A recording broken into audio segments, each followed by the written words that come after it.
Hello and welcome back to Stay Sure Wellbeing's YouTube channel. In this video, I'd like to address some of the questions being asked around coronavirus and the new guidance.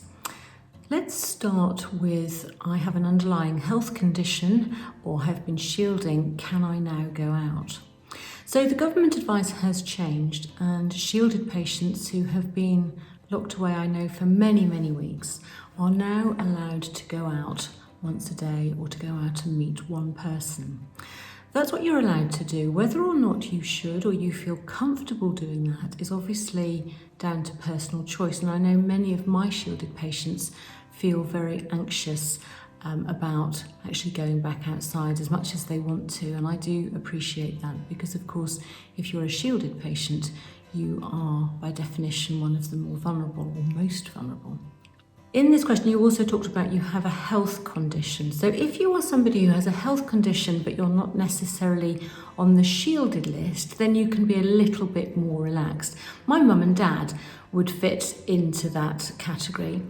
And so, for example, they are able to go out a little bit more, but I am still doing their shopping for them and taking it around to them because I can. Now, if you're somebody who's really struggling to get those things done and you have an underlying condition, you may feel a little bit more comfortable about doing that for yourself now. But I think if people are still offering to help you, if the volunteer services are still there, if you've got friends and family, I would still avoid any unnecessary trips. And I would use your outings as ways of boosting your physical and mental health, as a way of looking after your well-being as opposed to getting on with jobs that need to be done. And I would keep any trips to a minimum for the time being. I want to support local business, but I feel guilty about going out and about. How can I best support local businesses and deal with my guilt? Do you know, I think we've all probably used local businesses more in recent weeks and months. And personally, I think that's a very good thing, and I would very much like to see that we continue to support those small businesses who have been threatened by the larger supermarkets for many years now. I do understand the feeling of guilt though, so I think the way I deal with it, what I do is I am continuing to support my local businesses. I am very careful about washing my hands before I go out. I actually wear gloves when I go out. I pre-order my green groceries, for example, from the local greengrocers, and so they pick them and put them in a box for me. If you're going to be choosing your own fruit and veg, for example, or cans off of the shelf, then you are allowed to go into more and more shops now. But I would say really be careful about what you pick up. Try not to pick things up and put them back. Do wear gloves, use hand sanitizer, wash your hands before and after. I think perhaps also wear a mask. We know that you wear a mask to protect others from you, not other people to you. You know, you're protecting other people. We know that whilst we're incubating the virus, we can potentially shed the virus for a couple of days before we become symptomatic. Now, of course, if you've got symptoms, you absolutely shouldn't be going out, and the rules of self-isolation remain. But if there is any potential that you might be incubating the virus, which could be any of us at any time, then there is an argument for wearing a face mask which should cover your nose and mouth whilst you're out and about. Can I catch coronavirus from food cooked by a friend? Generally speaking, germs are spread in 3 different ways. There are waterborne bugs that are spread in contaminated water. There are infections that are spread by what we call the fecal-oral route, and that is basically contaminated food. And then there are airborne viruses, and the airborne viruses include coronavirus, COVID-19. So the food itself that has been cooked will not be a risk to you at all, and that's lovely if people are supporting you and bringing things in for you.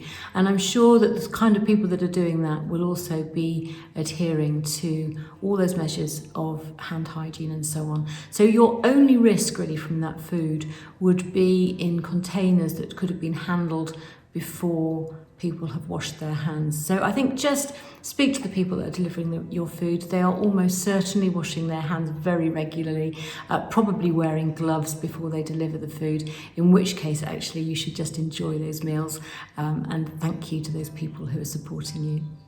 At what stage do we expect doctors' surgeries to reopen? That's a question, as you can imagine, that I am asked all the time.